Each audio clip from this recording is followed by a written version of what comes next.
discuss who are organic intellectuals, right? So I salute and thank you, comrades, for this invitation by the Organic Intellectuals Network, which is a broad-based collective of writer activists from social justice movement, the Compost Library, and the Revolutionary Socialist League. And I salute and thank Mathare Social Justice Center for hosting this network. So, who is an intellectual? I like Isa Shibuji's answer to this question. Isa Shibuji is the one who, his poem was read by Yasua. But nyinyi watu wa Sheng na Kiswahili ya Kitui hamwezi mkaelewa nini. So that poem is very powerful. Okay, it's about class analysis, and actually classes are given Swahili names, which you should all read at some point. But he says, he says, intellectuals are producers and surveyors of ideas. And they produce all kinds of ideas, many ideas. Ideas to rationalize and to legitimize, ideas to decorate and demonize, and ideas to inform and entertain, all kinds of ideas. They may produce ideas gratuitously or for a price. And he says these days, more often than not, for a price. Now, the categorization of intellectuals. Let me start with a category close to our hearts and minds today. That's organic intellectuals.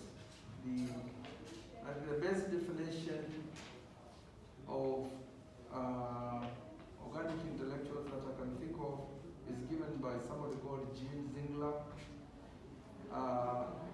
who, in glorifying Professor Yash Tandon, who is a Ugandan, as an organic intellectual, has the core ingredients of this category, so he says, and he, of course, quoting Antonio Gramsci.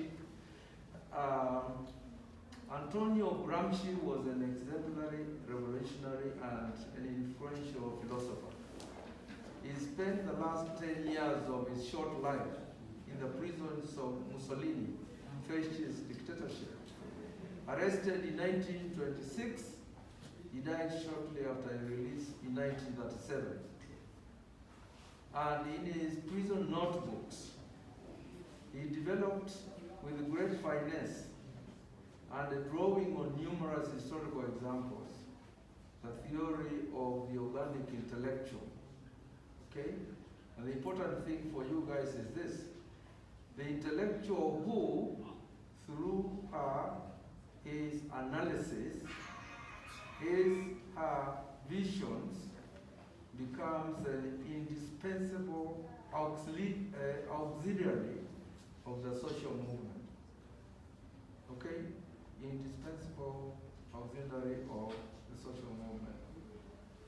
And he then went on to say, Yash Tandon incarnates perfectly this historical function of organic intellectual.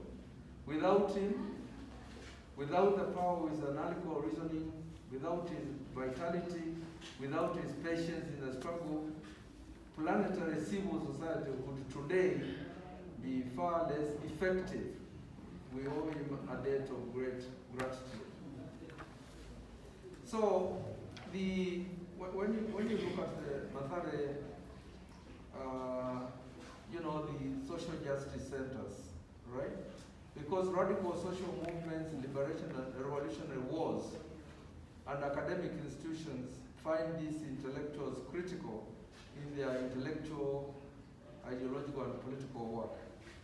So if you take what's happening in Mathare, Comrade Wangui Kimari, who is the participatory action coordinator there, and the comrades who we saw here in the network clearly fit in this categorization. because you are connected to the community, you are connected to the social movements, and you are reading, and what you read is reflected in your work, within these social movements. Like other activists, you are soldiers of social justice movements, and you have become indispensable auxiliary of these social movements. That's organic intellectuals. There's another category of revolutionary organic intellectuals, okay? And one of them is here, a revolutionary organic intellectuals. And these are people who, in liberation and revolutionary wars, okay, fight for independence, fight for freedom. And Peter Rock Nyama, he might want to talk about himself, but he was in the captain, or you are colonel.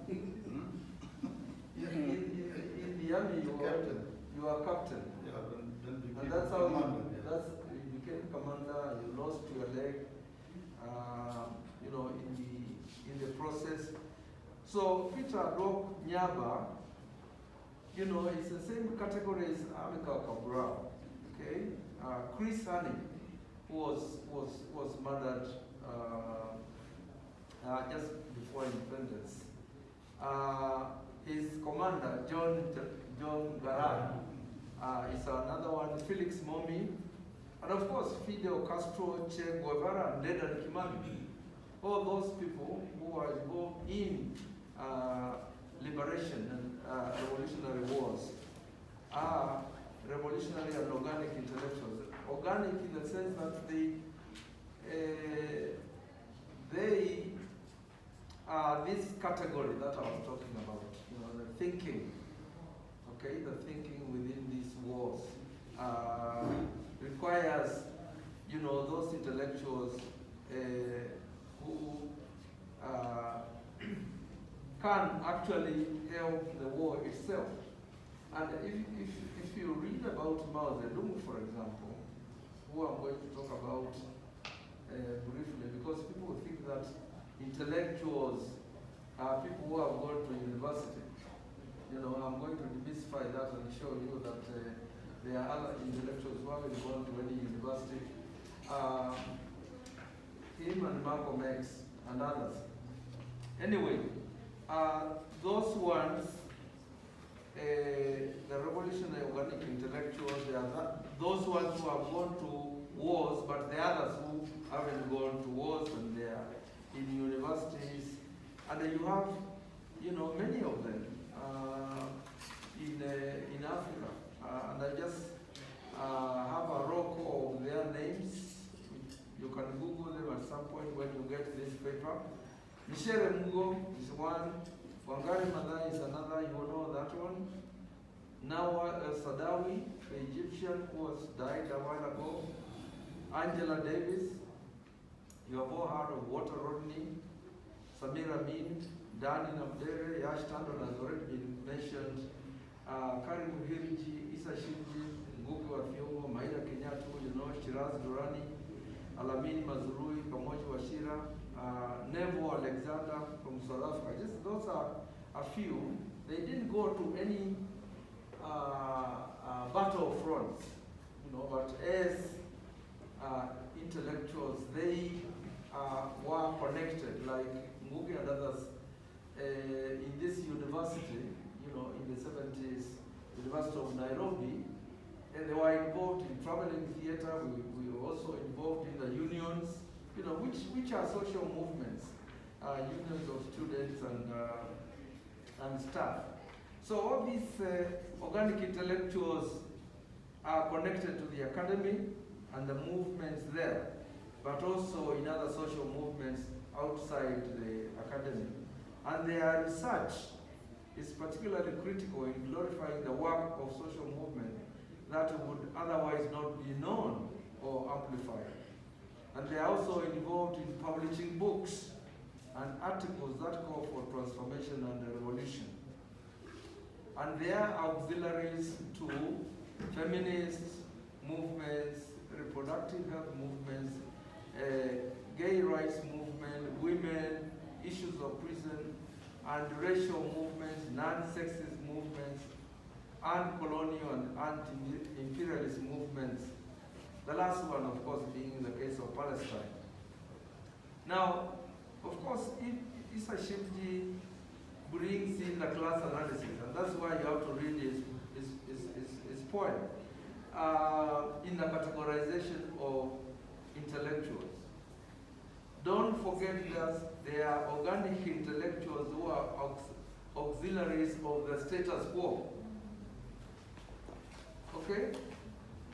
It's not, when you talk about organic intellectuals, you are intellectuals of the oppressed and exploited social classes, all right? But the others, and there are many intellectuals, I don't want to name them, in Africa, who are actually organic intellectuals for the status quo, for imperialism, for capitalism, and they do, a great job of course, helping that status quo. And there's a parallel here also when we talk about activism, because people tend to call us activists, but they don't know they are activists themselves. I don't know whether you remember that debate I had with Mutunga, the speaker, when he called me an activist CJ. I called him also an activist speaker.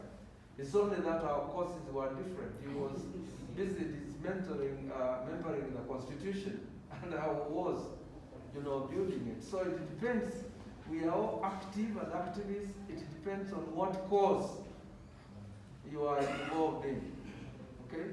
The people who kill our sisters and brothers in Mathare are very active and activists for the status quo. All right? And those of you there who keep on documenting and resisting and protecting the community, you are active and activists, for those communities and their welfare.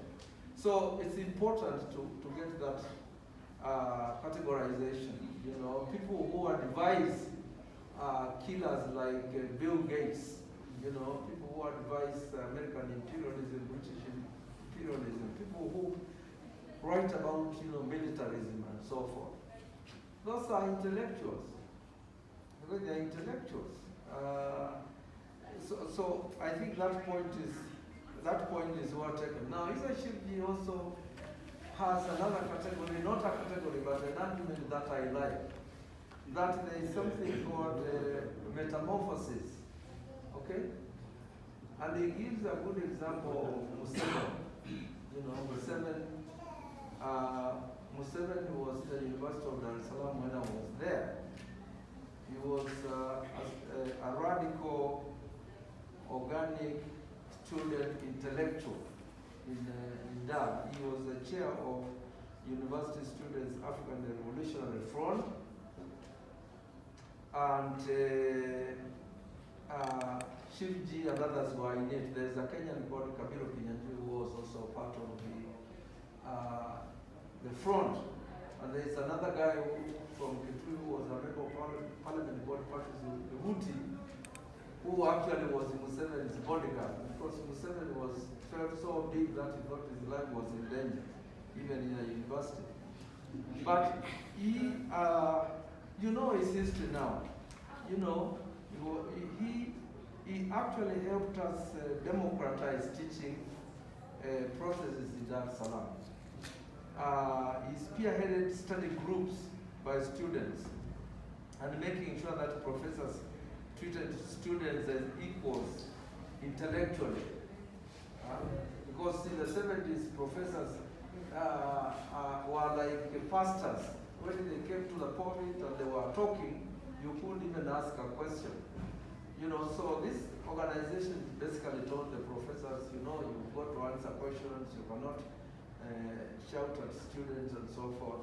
And he was part of that. And you all know that he led the armed struggle against the two dictatorships in Uganda. And in '86, he succeeded. And he had a radical program. Museveni had a radical program of transforming Uganda. He brought peace in Uganda except the north. So he is metamorphosized to a ruthless dictator, a comprador who is an agent of imperialism, a violator of human rights, and has used his state machinery of violence against his political opponents and the Ugandan citizens. Okay? So his initial radicalism has served him well over years as an agent of imperialism. He knows and understands imperialism, and that knowledge is critical for propping up his comprador bourgeois class. Now, those of us who have been in human rights and social justice activism in Africa, I'm not talking about Kenya, because I know once you talk about Kenya, I'll be in the social media. Tonight people, saying I said this about Kagwanja or Mutai Ngunyi.